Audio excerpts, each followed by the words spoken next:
বাংলাদেশের সিলেটে ম্যাচ খেলা হচ্ছে না, যেটা ধারণা করা হয়েছিল সেই ধারণাই সত্য হয়েছে। বাংলাদেশ মার্চ উইন্ডোতে সিঙ্গাপুরের এগেইনস্টে ম্যাচ খেলতে যাওয়ার আগে খেলবে ভিয়েতনামের সাথে। এতদিন পর মনে হয় বাংলাদেশ একটা বড় ম্যাচের আগে একটা বড় কম্পিটিটর পেল, যাদের সাথে বাংলাদেশকে শক্ত চ্যালেঞ্জের মুখে পড়তে হবে। এতদিন আমরা মুখস্থ হয়ে গিয়েছিল হয় শ্রীলঙ্কা, ভুটান, নাইলে নেপাল, এই হচ্ছে বাংলাদেশের ফ্রেন্ডলি ম্যাচের ফিক্সচার ছিল। এইটা হচ্ছে এইবারের মার্চ মাসের ফিক্সচার, যেখানে বাংলাদেশ খেলবে ভিয়েতনামের এগেইনস্টে, যেই ভিয়েতনাম ফিফা র্যাঙ্কিং এ 108 নম্বর পজিশনে রয়েছে। ফাইনালি এমন একটা টিমের সঙ্গে খেলা হচ্ছে, এই ম্যাচে আপনি জেতেন, এই ম্যাচে আপনি হারেন, এটা দিয়ে আপনাকে জাজ করব না এবং কেউ আপনাকে জাজ করবে না। বরং এই রকম ম্যাচই বাংলাদেশের আরো বেশি খেলা দরকার।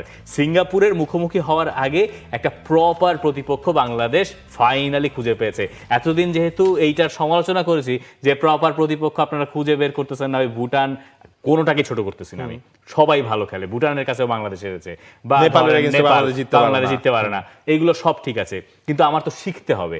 আমি একটা পর্যায়ে যাওয়ার পরে আমাকে শক্ত প্রতিপক্ষের সঙ্গে না খেললে, সারা জীবন যদি আপনি আপনার ছোট ভাইয়ের সাথে খেলে যান, ছোট বোনের সাথে খেলে যান, আপনি তো ওই ম্যাচ জিতবেনই যদি সে খুব বেশি ট্যালেন্টেড না হয়।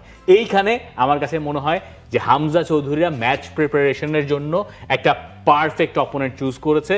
মানে বাংলাদেশ ফুটবল ফেডারেশন এইখানে তাদের ওই ক্রেডিটটুকু পাবে যে ভিয়েতনামকে তারা রাজি করাতে পেরেছে, এবং যেহেতু বাংলাদেশ সিঙ্গাপুরের সঙ্গে অ্যাওয়ে ম্যাচই খেলবে, তার আগে ভিয়েতনামে গিয়ে খেলে আসছে তারা।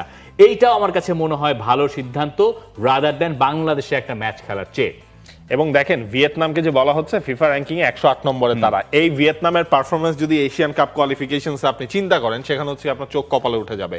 এই ভিয়েতনাম 5টা ম্যাচের মধ্যে তারা 4টা ম্যাচ হচ্ছে জিতেছে। ভিয়েতনামের একটা মাত্র ম্যাচেই বাকি, সেটা হচ্ছে মালয়েশিয়ার সাথে। মালয়েশিয়া সেই টেবিলের টপার, কিন্তু ভিয়েতনাম হচ্ছে আপনার ওই যে একটা ম্যাচ আপনার মালয়েশিয়ার কাছে তারা ওই যে সেকেন্ড ম্যাচটা হারলো, সেইটার কারণে তারা কিন্তু এশিয়ান কাপে কোয়ালিফাই